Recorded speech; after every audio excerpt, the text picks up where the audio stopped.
Ethan Rayner and Evan Rayner have been inseparable since childhood. As twins, they shared not only their looks, but many aspects of their lives as well. However, as they grew older, their relationship became increasingly complex and tangled. Ethan Rayner, 32 years old, a successful and charismatic architect working on prestigious projects in Chicago.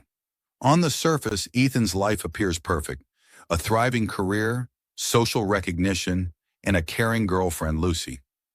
But behind this facade of perfection lies an inner conflict and emotions that Ethan struggles to suppress. The once strengthening bond with his brother has now become an unbearable burden for him. Evan Rayner, 32 years old, a creative and sensitive soul who has always felt overshadowed by his brother. Evan suffers from deep jealousy and an intense dependency on Ethan. This dependency has gradually turned into an obsession, poisoning his perception of reality. Evan kept his feelings hidden from those around him for a long time. But when Ethan started a relationship with Lucy, Evan felt betrayed and abandoned. Lucy Mitchell, 29 years old, a psychotherapist who works with patients dealing with emotional trauma. Lucy is a caring and understanding woman who fell in love with Ethan at first sight.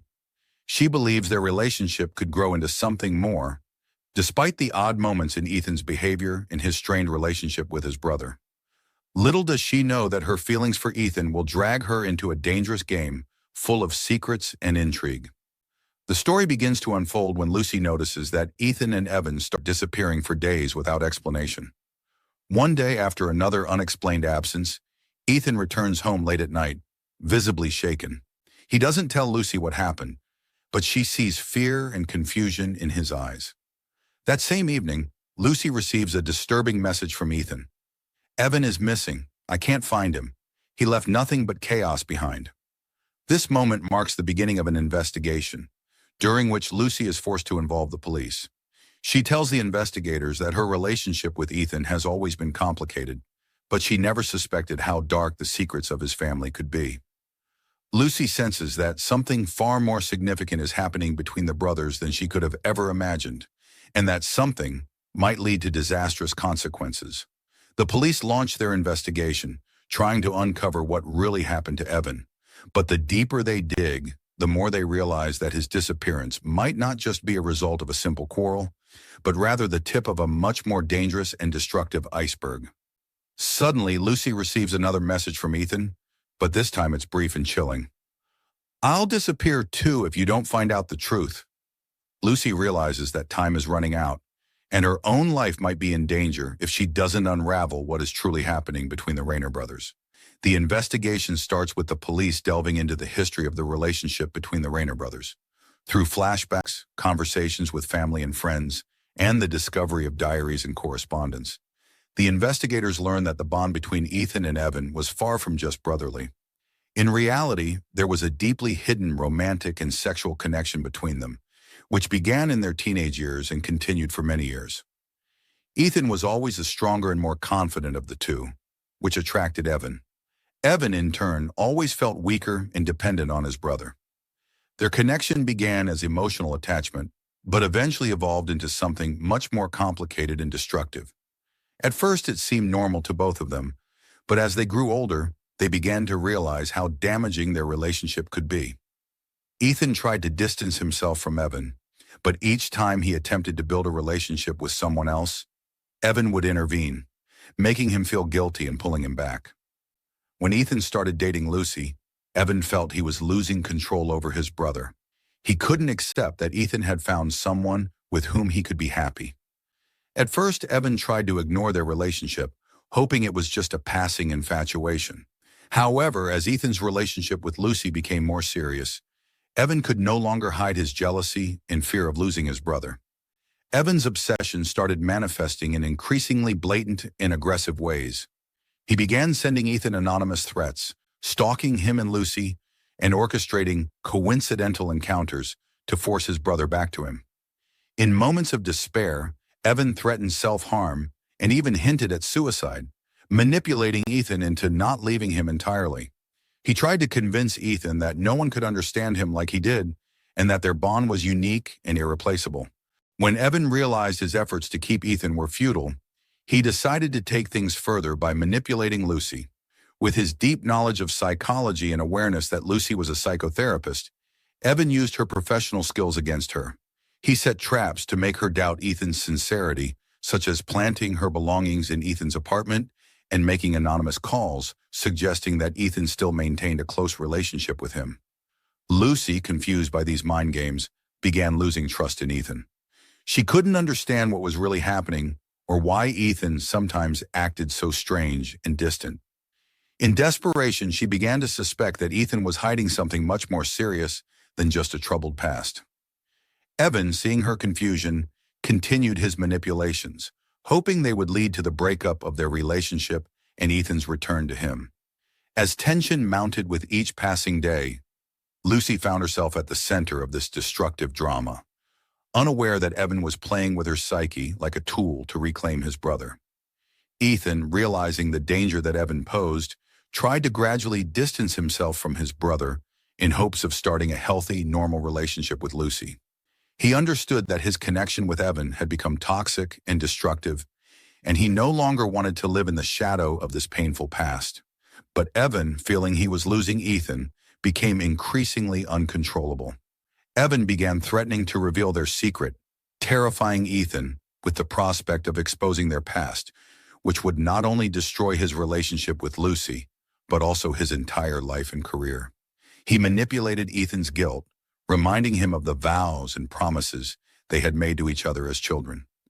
Evan insisted that no one, including Lucy, could ever understand and accept Ethan as he did. This tension led to frequent fights between the brothers, with Evan trying to force Ethan to come back to him, alternating between threats and pleas. Meanwhile, Lucy noticed more and more oddities in Ethan's behavior. His nervousness, withdrawal, and sometimes even unpredictable aggression started to worry her. He increasingly distanced himself from her, becoming more secretive and isolated. Lucy began to suspect that Ethan was hiding a dark secret that he didn't want to share. Her professional intuition told her that the issue was not just work stress or ordinary personal problems. One day when Ethan leaves the house, Lucy decides to conduct her own investigation and accidentally stumbles upon Evan's diary hidden among Ethan's belongings. At first, she thinks it's just old notes, but she soon realizes that the diary belongs to Evan and details his obsessive fixation on Ethan. The pages are filled with passionate and sinister confessions where Evan reveals his love, hatred, and jealousy toward his brother. Lucy is shocked by what she discovers and begins to grasp the full depth of the problem. Shaken and frightened, Lucy decides to confront Evan. She meets with him, hoping to gauge how serious the threat is. However, instead of finding answers, she encounters a madman obsessed with his brother. With chilling calmness, Evan tells her that Ethan will always belong to him and that she should leave their lives if she wants to avoid trouble. He insists that he knows Ethan better than anyone else and that their bond is something no one could ever break. At this moment, Lucy realizes just how dangerous Evan is. She sees madness in his eyes and understands that he is willing to do anything to keep Ethan. Fearing for both her life and Ethan's, Lucy decides she must act quickly before something irreversible happens. She realizes she is caught in the middle of a destructive drama where both her life and Ethan's are hanging by a thread. Ethan, worn out by the constant pressure and threats from Evan, finally decides that this can't go on any longer. He understands that Evan will never accept their separation and will continue to ruin their lives. Ethan makes a firm decision to meet with his brother and put an end to their unhealthy connection. He chooses a secluded location, their old family home in the countryside where they spent their childhood. He hopes that this familiar place will help Evan grasp the seriousness of his intentions. In the evening, when Ethan arrives at the house, he sees that Evan is already there. The meeting begins with tense silence, which soon escalates into an emotional conversation. Ethan openly tells Evan that he can no longer live in fear and submission, and that their relationship must end. Evan, in turn, refuses to accept these words. He cannot believe that Ethan is truly going to leave him. Ethan's rejection completely unravels Evan. Obsessed with the idea that he and Ethan must be together at any cost, Evan flies into an uncontrollable rage. He lunges at his brother and a brutal fight ensues. Evan screams that he will never let Ethan go, while Ethan tries to defend himself and push his brother away.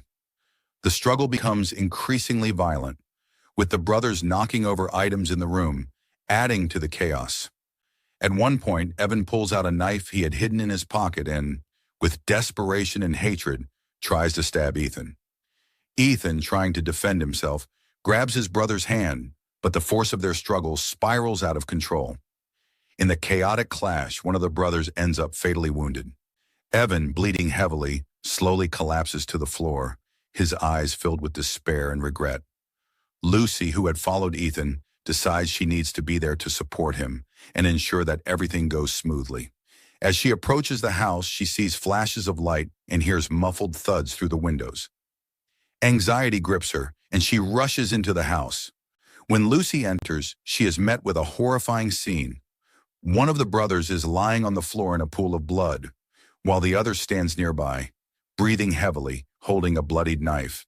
The surviving brother claims that Evan is dead, that their struggle ended tragically, and that it's all over now. However, Lucy, shocked by what she has witnessed, begins to doubt who is really in front of her. The twins' resemblance confuses her, and she cannot immediately determine who survived, Ethan or Evan. The survivor's behavior seems strange to her, and she notices something unsettling in his gaze, making her suspect that the story isn't over yet. When the police arrive at the scene of the tragedy, they find one of the brothers' bodies in the dimly lit room, emphasizing the horror of the scene. Blood on the floor and signs of a struggle throughout the room indicate a fierce confrontation. However, identifying the deceased proves challenging. The brothers were so alike that even experts cannot immediately say for certain which one died. During the room's examination, investigators find a diary that belonged to Evan. The diary contains entries describing their complicated and contradictory relationship with Ethan, as well as Evan's obsession with his brother. These entries provide the investigators with their first clues, but they raise more questions than answers. Lucy, still in shock from what she witnessed, becomes a key witness in the investigation. Her initial statements are confused as she struggles to process the horror of what she saw. She tells the police what she knew about the brothers, the oddities in their relationship, and how Evan insisted on maintaining their bond despite Ethan's attempts to start a new life with her. However, her doubts and fears about who actually survived only complicate the case. Lucy shares her suspicions that the survivor might be Evan, who could be pretending to be Ethan. Recalling his threatening behavior, she begins to doubt the story of the survivor, who claims to be Ethan. These suspicions prompt the police to scrutinize every detail and search for hidden clues. The police conduct a fingerprint analysis, comparing prints on the items found with the records of both brothers. However, while waiting for the results, investigators continue deciphering Evan's diary and other personal notes. Soon they uncover alarming evidence, video recordings and phone logs that directly link one of the brothers to the other's murder. When the forensic results arrive, they confirm the identity of the deceased and the survivor. The police uncover the truth, but questions still remain. Was it an act of self-defense or cold-blooded murder? Dark secrets hidden in their relationship come to light, and the entire city waits in suspense for the resolution of this grim story. The courtroom is packed with people awaiting the start of the trial against the brother accused of murder. From day one, prosecutors begin meticulously reconstructing the chain of events leading up to the tragic death of one of the brothers. They present evidence collected by the police, including entries from Evan's diary, Lucy's testimony, and the signs of struggle found at the crime scene. Lucy, the key witness, finds the strength to testify, describing the complex and twisted relationship between the brothers. Prosecutors argue that the murder was premeditated, driven by obsession and jealousy. The defense, on the other hand, builds their case on the claim that the incident was an act of self-defense. They tried to convince the court that the accused was forced to defend himself against his brother's violent attack. The defense highlights the mental state of the accused, insisting that he was under constant pressure and fear from his brother, whose actions could have led to the deaths of both. The defense also emphasizes that the deceased brother was emotionally unstable and unable to control his actions during the conflict. The climax of the trial takes an unexpected turn when a new piece of evidence is presented in court, a video from a surveillance camera installed near the scene. The video captures the final moments of the struggle between the brothers. The footage not only reveals the brutality of the incident, but also uncovers shocking details that could completely change the course of the case. The video shows one of the brothers initiating the attack, while the other desperately defends himself, trying to stop the violence. This video becomes a decisive factor, potentially altering the entire understanding of what truly happened that fateful night. The judge and jury are left in a state of confusion, facing the difficult task of delivering a just verdict based on the evidence and the emotionally complex circumstances of the case. Now the question is this: was it a cold-blooded act of violence or a forced act of self-defense triggered by an unresolved conflict between the brothers? Will the truth prevail in this dark story, or will it remain hidden behind a veil of lies and manipulation? After lengthy deliberations and careful analysis of the presented evidence, the jury returns to the courtroom. The atmosphere is tense as everyone waits for the verdict, knowing it will determine the fate of one of the brothers and mark the climax of this grim case. The jury finds the surviving brother guilty of second-degree murder, taking into account his mental state and the circumstances of the case. The decision is not unanimous, but the majority concludes that, despite his emotional turmoil, the defendant was aware of his actions. The judge, weighing all the facts, sentences the surviving brother to 25 years in prison without the possibility of parole. A heavy silence falls over the courtroom as the judge reads the sentence. Lucy, sitting in the back row, feels a chill run down her spine. Her mind is filled with thoughts that the truth she thought she knew might be far more complex and tangled. After the trial concludes, when it seems everything is finally over, Lucy finds a letter in her mailbox. It is signed with Ethan's name, though she is certain that Ethan is dead. The letter contains only one sentence: "You will never know the whole truth." This cryptic message sends a shiver through her heart. Lucy realizes that she might never truly know who survived that fateful night or what other secrets lie hidden in this dark case. The story of the Rayner brothers quickly becomes a sensation, spreading through the media and sparking fierce debates about forbidden emotions, complicated family ties, and the darker side of human nature. People discuss the case in newspapers, on news programs, and even online, where every detail of the tragedy is examined under a microscope. Lucy tries to rebuild her life, but every day she feels the past pulling her back. Lucy decides to leave the case behind, understanding that continuing to investigate could only lead her to further despair. She changes jobs, moves to a new city, and tries to start fresh. But every night before she falls asleep, she remembers the day she found the letter. The thought that she never discovered who truly survived that fateful struggle continues to haunt her. Lucy realizes that the shadows of the past will always be a part of her life, and that she may never know the full truth about what happened between the Rayner brothers.